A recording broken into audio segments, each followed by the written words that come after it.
Les clubs européens de football ne sont pas des multinationales, ce sont plutôt des PME. En Ligue 1, les effectifs, les salariés en fait de ces clubs varient entre 20 à 700 employés dans le cas du Paris Saint-Germain.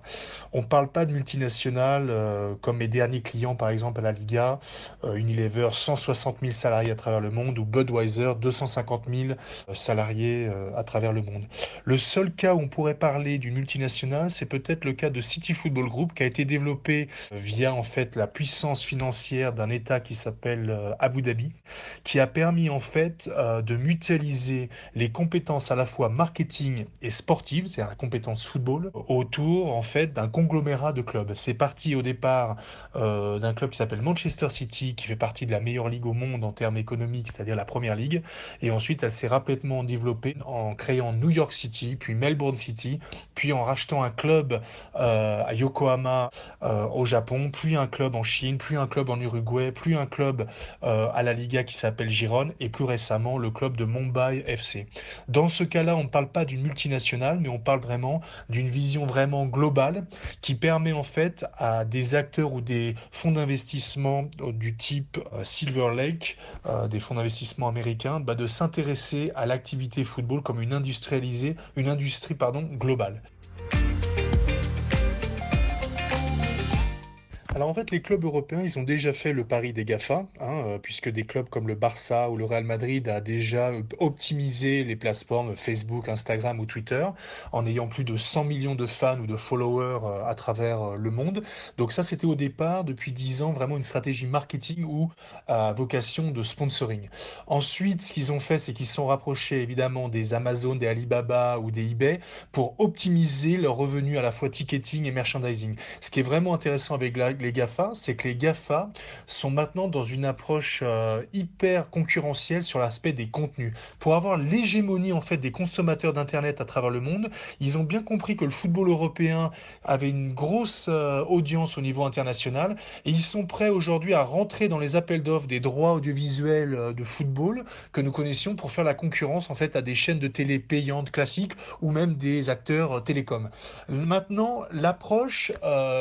elle est extraordinaire parce qu'elle permet en fait aux dirigeants du football de continuer cette bulle spéculative qui sont les droits télé, puisque les GAFA ont des mannes financières absolument énormes, donc ça permet de stimuler cette bulle spéculative dont le football a besoin. Maintenant, mon expérience que nous avons eue, nous, à la Liga, en ayant signé avec Facebook sur le subcontinent indien, c'est qu'en fait, l'approche marketing est totalement différente. C'est-à-dire que quand vous signez avec une télé comme Sony Télévision en Inde, elle s'occupe absolument de toute la distribution, de la promotion, de la publicité, etc. Quand vous signez avec Facebook pour l'Inde, tout d'un coup, les rapports et de culture même de Facebook et de Sony Télé sont totalement différents. Donc il y a une nouvelle approche, une nouvelle méthodologie que les ligues de football vont devoir acquérir dans les années à venir.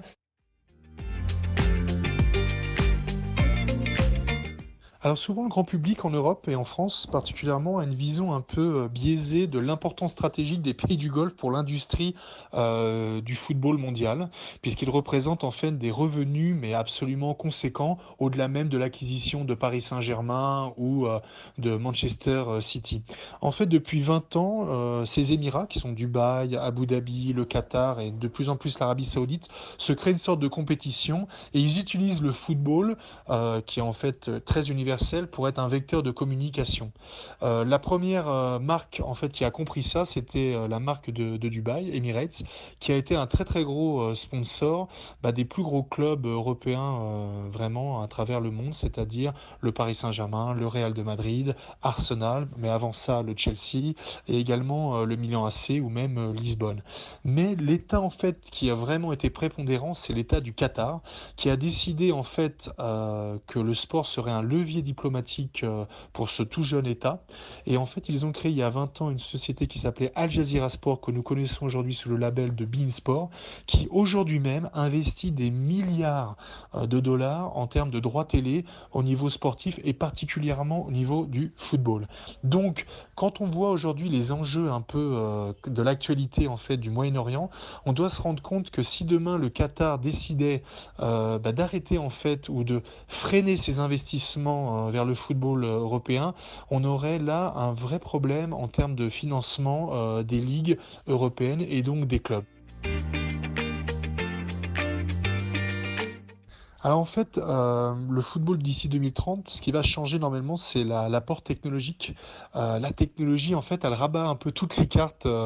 du football ou de l'industrie du football qu'on connaissait depuis 20 ans. Ce qui est sûr, c'est que l'industrie du football aujourd'hui, elle pèse des milliards à travers le monde, qu'elle elle est encore en forte croissance et que pour continuer cette croissance, on va être obligé peut-être de changer un peu de méthode ou de mode de gouvernance. Donc aujourd'hui, vous vous doutez bien qu'il y a des intérêts divergents entre les grands clubs et les plus petits clubs, entre les ligues nationales et les fédérations nationales et internationales, et aussi les sociétés privées